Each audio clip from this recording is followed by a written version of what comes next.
नमस्कार, आप देख रहे हैं विकासशील हरियाणा और मैं हूं आपके साथ अर्चना कौशल। मुख्यमंत्री मनोहर लाल का दावा है कि उनके कार्यकाल में गांव के आखिरी छोर तक पानी पहुंचाया गया। जिस दक्षिण हरियाणा के खेत दशकों से प्यासे थे, वहां पानी पहुंचाकर जमीन की प्यास बुझाई गई। पानी की कमी की वजह से जो जमीन कभी बंजर कहलाने लगी थी, वहां अब हरी भरी फसल लहलाने लगी है। जो किसान खेती का पैटर्न बदलने को मजबूर थे, उनके चेहरे पर संतोष का भाव साफ देखा जा सकता है। दरअसल पिछली सरकार पर दक्षिण हरियाणा के किसानों का ये गंभीर आरोप होता था कि पानी की आपूर्ति में उनके साथ भेदभाव किया जाता है, जिससे उनकी जमीन धीरे धीरे बंजर होती जा रही है और उसे सिर्फ जमीन ही नहीं, कई गांव में पीने के पानी की भी भारी दिक्कत होती थी। लेकिन मुख्यमंत्री मनोहर लाल प्रदेश के हर नागरिक को अपने परिवार का सदस्य मानते हैं और बिना किसी भेदभाव गांव-गांव में पानी पहुंचाया जा रहा है। साथ ही लोगों से ये भी अपील की जा रही है कि बेहतर कल के लिए आज पानी का सही इस्तेमाल जरूरी है। तो चलिए विकासशील हरियाणा के जरिए आज गांव-गांव में पानी की पहुंच और उसके सभी इस्तेमाल के बारे में जानते हैं।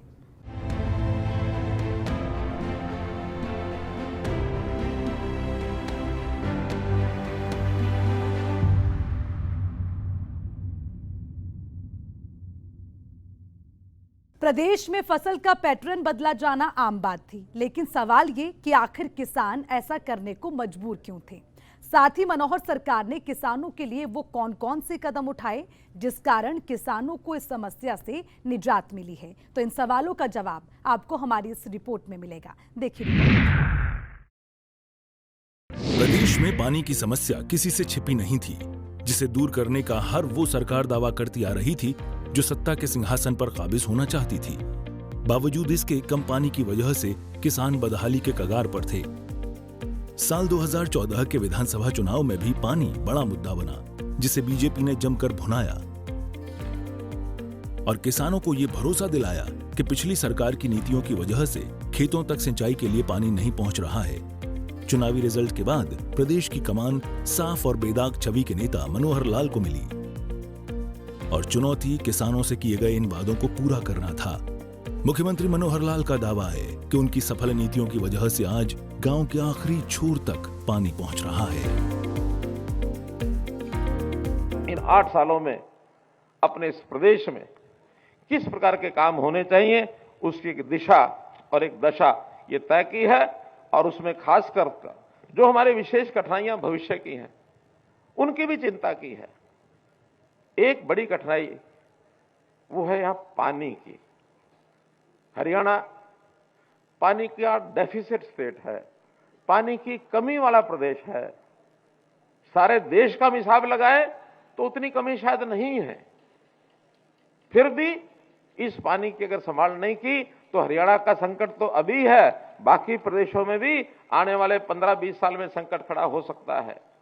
आज पूरे देश में आंकड़ों के हिसाब से अगर मैं बताऊं तो पूरे देश के अंदर 1100 बीसीएम माने बिलियन क्यूबिक मीटर इतना पानी उपलब्ध है और आज हमारी खपत है 800 बीसीएम।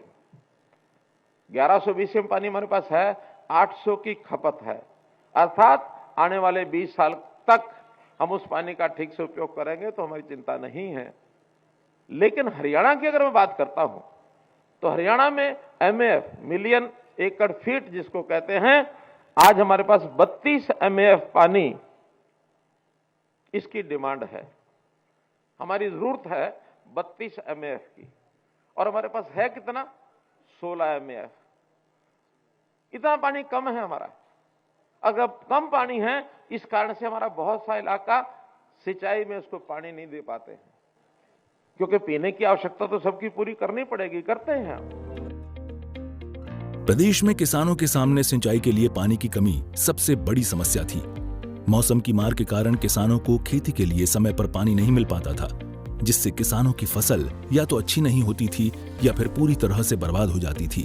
किसानों की इस समस्या से पार पाना मनोहर सरकार के लिए किसी चुनौती से कम नहीं था। 2026 तक हरियाणा जो है कैसे हम उसको बाढ़ मुक्त कर सकते हैं। हालांकि बाढ़ अभी भी नहीं आती उतनी ज़्यादा, लेकिन वाटर का जो इकट्ठा होता है कुलेशा कई दिन तक खड़ा रहता है, वो पानी निकालने की कोशिश के बावजूद भी कई जगह तो 15 दिन, 20 दिन, 25 दिन, 28 दिन तक भी वो पानी खड़ा रहता है और कई बार एक एक फसल किसान की बोई भी नहीं जाती है। ऐसा भी सारे विषय जो ध्यान में किए हैं वो सब एक प्रकार से उस सारी स्थिति से मुक्त होने के लिए 2026 तक हम ये सारे काम करके और पूरी ज़मीन को उपयोगी बना सकेंगे। जल भराव के जो पानी है, जो एरिया है, उसमें जैसे मैंने बताया रिचार्ज बोरवेल्स, इसको बनाने के लिए एक स्कीम हम जल्दी लेकर के आएंगे किसानों की कंट्रीब्यूशन से, और जहाँ जहाँ बोरवेल चाहते हैं उनको बोरवेल हम लगा करके दे सकें अथवा फाइनेंशियल हेल्प उनकी करें। अभी तक 20,000 जगह से डिमांड आई हुई है कि जहाँ रिचार्ज बोरवेल, चूस वेल जिसको कहते हो गांव में, तो ऐसे वेल्स को लगा करके और पानी को जो है उसका प्रबंधन ये सब किया जाए। एक सर्वे के मुताबिक प्रदेश के जल स्तर में लगातार गिरावट देखी जा रही है और इसकी वजह है घरेलू जरूरतों और सिंचाई के लिए पानी की मांग प्रतिदिन बढ़ना। ऐसे में सरकार के लिए चुनौती किसानों को उचित मात्रा में पानी पहुंचाना था, जिसके लिए सरकार ने एक के बाद एक कई कदम उठाए, जिसका सीधा फायदा प्रदेश की आवाम को मिल रहा है। आज हमारे पास जो पानी उपलब्ध है, उस पानी को ठीक से व्यवस्थित ढंग से उसका प्रबंध करें। खास करके जो खराब पानी हो जाता है, क्योंकि वेस्ट वाटर जितना निकलता है पानी का उपयोग करने के बाद, चाहे हमारे सीवरेज का पानी है, चाहे नालियों का पानी है, तालाबों का पानी है, इस पानी को कैसे हम इसको शुद्ध करें, वाटर ट्रीटमेंट प्लांट ये कैसे लगा करके उसका पानी का दोबारा उपयोग करें, इसके कई प्रोजेक्ट इरिगेशन के आज इस विषय को लेकर के कई प्रोजेक्ट ऐसे हैं जो पानी को सुधारने के लिए, खास करके ये जो धनवापुर में आज प्रोजेक्ट जिसका 137 करोड़ रुपए का ये जो प्रोजेक्ट है, ये सीवरेज ट्रीटमेंट प्लांट, इसके माध्यम से साफ हुआ पानी इसको उपयोग करने के लिए खेतों में सिंचाई में कैसे लेकर के जाए, इसका जो है एक हमने आज जो शिलान्यास किया है। ये प्रोजेक्ट हमारे 207 प्रोजेक्ट हरियाणा में हो चुके हैं। लगातार इस पर काम कर रहे हैं कि 207 प्रोजेक्ट के माध्यम से जो हमको पानी मिलता है, जब ये तैयार हो जाएंगे, कंप्लीट हो जाएंगे, 4 लाख एकड़ अर्थात कुल भूमि का 5% इस पानी से हम सिंचाई करेंगे। जो मैं 30% कम बता रहा हूं, 5% पानी इनमें से लेकर के सिंचाई करेंगे। वर्तमान सरकार के दावों पर नजर डालें तो पिछली सरकार की ओर से हमेशा दक्षिण हरियाणा की उपेक्षा की गई है, जिसका खामियाजा गांव के किसानों को भुगतना पड़ता था। लेकिन अब बिना किसी भेदभाव के सभी को समान रूप से पानी उपलब्ध हो रहा है। ब्यूरो रिपोर्ट, सूर्या समाचार। अब बात प्रदेश सरकार के उन दावों की जिसे लेकर सरकार का ये कहना है कि प्रदेश के ऊंचाई वाले इलाकों में पहले की तुलना में पानी की गुणवत्ता और मात्रा में सुधार किया गया है, जिससे आवाम को पानी की किल्लत से निजात मिली है। इसी पर देखिए रिपोर्ट। दक्षिण हरियाणा का एक बहुत बड़ा हिस्सा पानी की कमी से जूझ रहा था और इसकी वजह थी नहर के आखिरी छोर तक पानी का नहीं पहुंचना, जिससे वहां के किसान अपनी फसल का पैटर्न बदलने पर मजबूर थे। यही नहीं, गांवों में जल संसाधन जैसे तालाब आदि भी सूखने के कगार पर थे। लोगों को घरेलू काम के लिए भी पानी नहीं मिल पाता था। लेकिन अब मुख्यमंत्री मनोहर लाल ने किसानों के सहयोग से इसका भी विकल्प तलाश लिया है। पिछले दिनों में आह्वान किया था किसानों को कि धान की बुआई कम कर दें। मैं आभारी हूं उन किसानों का जिन्होंने धान की फसल कम बोई है। 1 लाख एकड़ धान हमारे यहाँ कम बोया गया, जिसके कारण से जो बचत पानी की हुई, उस पानी का उपयोग ज्यादा इलाके में हम सब्जियों के लिए, फलों के लिए, या जो ऐसी फसलें जहां पानी कम लगता है उसका आगे बढ़ा सके हैं। ये छोटी छोटी बातें हैं जिसका देश में भी हमारा नाम हुआ है, हमको लाभ हुआ है। प्रदेश की मनोहर सरकार के सामने इन ऊंचाई वाले इलाकों में पानी पहुंचाना किसी चुनौती से कम नहीं था, जिसके लिए मनोहर सरकार ने जिला प्रशासन के सहयोग से यहाँ के स्थानीय निवासियों में मनरेगा के प्रति जागरूकता लाई और फिर जिस दक्षिण हरियाणा के क्षेत्रों में पिछले 30 सालों से पानी नहीं मिल रहा था, वहाँ आज फसल लहलहा रही है। बड़ी कठिनाई वो है यहाँ पानी की। हरियाणा पानी का डेफिसिट स्टेट है, पानी की कमी वाला प्रदेश है। सारे देश का हिसाब लगाए तो उतनी कमी शायद नहीं है। फिर भी इस पानी की अगर संभाल नहीं की तो हरियाणा का संकट तो अभी है, बाकी प्रदेशों में भी आने वाले 15-20 साल में संकट खड़ा हो सकता है। आज पूरे देश में आंकड़ों के हिसाब से अगर मैं बताऊं तो पूरे देश के अंदर 1100 BCM, BCM माने बिलियन क्यूबिक मीटर, इतना पानी उपलब्ध है और आज हमारी खपत है 800 BCM। 1100 BCM पानी हमारे पास है, 800 की खपत है, अर्थात आने वाले 20 साल तक हम उस पानी का ठीक से उपयोग करेंगे तो हमारी चिंता नहीं है। लेकिन हरियाणा की अगर मैं बात करता हूं तो हरियाणा में MAF, मिलियन एकड़ फीट जिसको कहते हैं, आज हमारे पास 32 MAF पानी इसकी डिमांड है। हमारी जरूरत है 32 MAF की और हमारे पास है कितना? 16 MAF। इतना पानी कम है हमारा।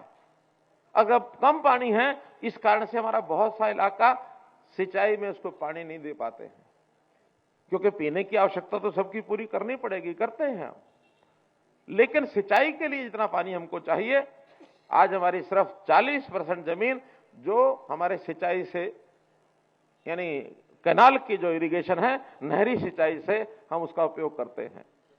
30% ऐसा है जो ट्यूबवेल से हम जो है उसकी सिंचाई करते हैं। बाकी 30% इलाका ऐसा है जिसमें हम पानी पहुंचा नहीं पाते हैं। पूरा वर्षा के ऊपर निर्भर है। आ गई बरसात तो खेती हो जाएगी, नहीं आई तो खेती नहीं होगी। हम चाहेंगे कि हम खेती के इस प्रकार के सिस्टम बनाएं, इरिगेशन सिंचाई के सिस्टम बनाएं, माइक्रो इरिगेशन, ताकि उस 30% इलाका जो बाकी बचा हुआ है वहां भी आखिर तक पानी पहुंचा सके। यहाँ ये भी बता दें कि प्रदेश सरकार की ओर से पानी की समस्याओं को लेकर अब एक रोड मैप तैयार किया गया है, जिसके तहत जवाहरलाल नेहरू फीडर से पानी के बहाव को बढ़ाने पर जोर देने के साथ साथ कई दूसरी योजनाओं पर भी काम हुए हैं, ताकि नहरों के पानी को प्रदेश के आखिरी छोर तक पहुंचाया जा सके। इससे ऊंचाई वाले इलाकों में रहने वाले लोगों को पानी की किल्लत से जूझना नहीं पड़ेगा। बता दें कि मनोहर सरकार ये भली भांति जानती है कि विकास का मतलब सिर्फ शहरों तक सीमित रहना नहीं है, बल्कि विकास की हवा प्रदेश के आखिरी गांव तक पहुंचनी चाहिए। कि आने वाले समय में वर्षा के द्वारा होने वाला नुकसान, उसको कैसे कम किया जाए, पानी जो है उसकी निकासी कैसे ज़्यादा हो। जहाँ भी पिछले वर्षों में जो स्थितियाँ बनती हैं उसको आगे हम कैसे कंट्रोल करें। हमारे यहाँ कृषि प्रधान ये प्रदेश है, तो किसानों को अपनी जो बोने लायक ज़मीन है उसमें उनको कहीं नुकसान ना हो, इस प्रकार की योजनाएं हर वर्ष बनाई जाती हैं। और मई में हम उसका फिर से मूल्यांकन करते हैं कि जो शॉर्ट टर्म प्रोजेक्ट्स हैं वो सब उस समय तक कंप्लीट हो जाने चाहिए, मिड टर्म और लॉन्ग टर्म वो सभी प्रारंभ हो जाने चाहिए, और उसमें बजट की भी जितनी आवश्यकता होती है वो हम जनवरी के इस महीने में जो होती बैठक होती है उसके अंदर पूरा विचार करके उनको बजट सैंक्शन एक प्रकार से करने के लिए कहा जाता है। वर्तमान की मनोहर सरकार इस बात से भली भांति वाकिफ है कि प्रदेश के विकास के लिए लाइन के आखिरी छोर में खड़े व्यक्ति की भी सहभागिता बेहद जरूरी है। ऐसे में सरकार की ओर से चलाई जाने वाली योजनाओं का लाभ भी आखिरी छोर तक पहुंचना चाहिए, और यही वजह है कि हरियाणा राजस्थान सीमा पर बसे राजगढ़ के पास लोहारू के उन गांवों में पानी पहुंचाया गया जहां दशकों से जमीन प्यासी थी। मनोहर सरकार अपने कार्यकाल के करीब 8 साल पूरे कर चुकी है। ऐसे में सरकार के सामने चुनौती उन बचे हुए कामों को पूरा करने की होगी जिसका सालों से लोगों को इंतजार है। सूर्य समाचार ब्यूरो रिपोर्ट। एक तरफ मुख्यमंत्री मनोहर लाल किसानों को पानी मुहैया करवाने में जुटे हैं, तो वहीं दूसरी ओर भविष्य के लिए पानी कैसे बचाया जाए इसे लेकर भी किसानों को जागरूक कर रहे हैं। मेरा पानी मेरी विरासत योजना के लाभार्थियों से संवाद कार्यक्रम में मुख्यमंत्री मनोहर लाल ने कहा कि अगर आज हमने जल संरक्षण नहीं किया तो कल हमें भयंकर सूखे का सामना करना पड़ेगा। चिंता का विषय है वो जमीन के अंदर का पानी। जमीन के अंदर के पानी को पूरा करने के लिए पहले हमारे तालाब थे, वो भी उपयोगी होते थे। जमीन में पानी को रिचार्ज करके नीचे सतह पर पहुंचाते थे। जमीन पोरस भी होती थी। जमीन के अंदर जैसे केचुए उस समय खेती में काम करते थे, वो जमीन को उसको जो पोरस कर देते थे और उसमें पानी जो है नीचे जमीन में चला जाता था। लेकिन अब हम देखते हैं जैसे केमिकल का जो खाद हमने उपयोग करना शुरू किया है, तब से मिट्टी की परतें, ऊपर की परतें और वो सख्त होती जा रही हैं और वो ठोस हो गई हैं। सख्त होने से जमीन में वर्षा का पानी भी जो है वो रिसता नहीं है, तो उस रिसाव के ना होने के कारण से नीचे पानी नहीं जा रहा है। हमने इसके लिए कुछ प्रयोग करने शुरू किए हैं, जैसे रिचार्ज वेल, जैसे पानी जमीन के अंदर वर्षा के दिनों में कैसे जा सके, लगभग 1000 रिचार्ज वेल ये हमने बनाए हैं। इसी प्रकार नई झीलें और जो पुरानी झीलें हैं और तालाब है उनको साफ करने का काम, नई झीलें बनाने का काम ये हमने किया है। इसके लिए हरियाणा में तालाब प्राधिकरण ये भी हमने बनाया है। लगभग 8000 तालाब हैं, उसको कैसे स्वच्छ किया जाए, कैसे उसकी सुंदरता बढ़ाई जाए, कैसे उसके पानी का उपयोग माइक्रो इरिगेशन के नाते हम उपयोग कर सकते हैं। तो इस प्रकार से ये सारे कदम और हमने उठाने शुरू किए हैं। मुख्यमंत्री मनोहर लाल ने बताया कि फसल विविधीकरण करने वाले किसानों को 7,000 रुपए प्रति एकड़ के हिसाब से वित्तीय सहायता दी जा रही है। किसानों को ये प्रोत्साहन राशि 2 किश्तों में सीधे बैंक खातों में दी गई। खरीफ 2022 में 72,000 एकड़ क्षेत्र में धान की सीधी बुआई हुई है। मुख्यमंत्री मनोहर लाल ने बताया कि धान की खेती के लिए सीधे बिजाई करने से 20 से 25% तक पानी की बचत होती है। इसीलिए सरकार ने धान की सीधी बिजाई को लेकर 4,000 रुपए प्रति एकड़ की दर से वित्तीय सहायता देने का प्रावधान किया है। उन्होंने उन किसानों का धन्यवाद किया जिन्होंने खरीफ 2022 में 72,000 एकड़ क्षेत्र में धान की सीधी बुआई की, जिससे 31,500 करोड़ लीटर पानी की बचत हुई।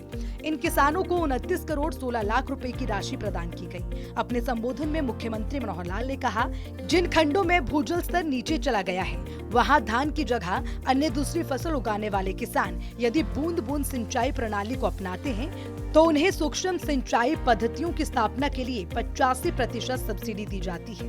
मुख्यमंत्री मनोहर लाल ने कहा है कि पानी के हवा में वाष्पीकरण और भूमि में रिसाव को रोकने के लिए भूमिगत पाइपलाइन स्कीम के तहत नालों के स्थान पर पाइपलाइन बिछाई जाती हैं। इस योजना में किसानों को 10,000 रुपए प्रति एकड़ और अधिकतम 60,000 रुपए प्रति किसान अनुदान राशि दी जा रही है।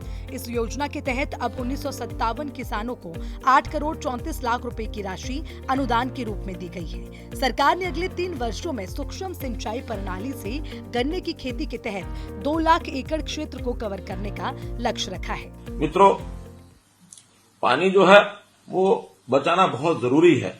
जैसे बताया कि पानी के बिना जमीन सूनी हो जाएगी। हम हमेशा अपनी जमीन को बचाने का काम करते हैं, इकट्ठा करने का काम करते हैं, सपने लेते हैं कि हमारे बाद हमारे बच्चों के वो जमीन काम आएगी, वो जमीन हमारी जायदाद है और उस जमीन को हम अपनी विरासत मानते हैं। लेकिन भूलिए मत कि जमीन के साथ पानी ये भी हमारी विरासत है। अगर पानी के बिना जमीन हमने दी तो उसका कोई उपयोग नहीं हो पाएगा। इसलिए हमने इस कार्यक्रम को शुरू किया जिसका नाम दिया हमने मेरा पानी मेरी विरासत। और मेरा पानी मेरी विरासत के अंतर्गत जो योजना बनाई गई वो यही बनाई गई है कि हम कैसे इस पानी का उपयोग, इसका प्रबंधन ये हम कैसे ठीक करें। और ठीक करने के लिए हमने जैसे कहा कि धान की खेती, ये धान ऐसी फसल है और गन्ना फसल की इस प्रकार की फसल है कि सबसे ज्यादा पानी धान में और गन्ने में लगता है। एक तो हमारे मित्र ऐसे हैं जो हमारे ध्यान में आए, उन्होंने अपने खाने में चावल खाना छोड़ दिया। और क्यों छोड़ा? वो कहते हैं कि 1 किलो चावल के उगाने में, उसको पैदा करने में 3000 लीटर पानी लगता है। कह लगे अगर मैं पाव भर भी यानी चावल अपने भोजन में खाऊंगा तो 750 लीटर पानी इसको मैं खराब करूंगा। तो इस प्रकार से एक संकल्प के नाते मैंने एक उदाहरण दिया है। लेकिन क्या हमारा किसान ये अपनी खेती में विविधीकरण करके अन्य फसलों का उपयोग यानी पैदावार करके क्या उसका पानी का बचाव नहीं कर सकता? निश्चित कर सकता है। जब बातचीत हुई तो हमारे किसानों ने कहा कि हमारी थोड़ी आमदन घटेगी। हमने कहा आमदन अगर घटेगी तो हम इस काम के लिए एक बहुत पवित्र कार्य है, हम स्टेट का जो बजट है वो भी इसमें लगा सकते हैं। आपको घाटा शायद पूरा तो ना भरपाई हो सके, लेकिन जो कारण है उसको यदि आप समझेंगे तो उसका कुछ थोड़ा मुआवजा हम भी देंगे। तो हमने 7,000 रुपये प्रति एकड़ ये मुआवजा शुरू किया आज से 2 साल पहले 2020 में।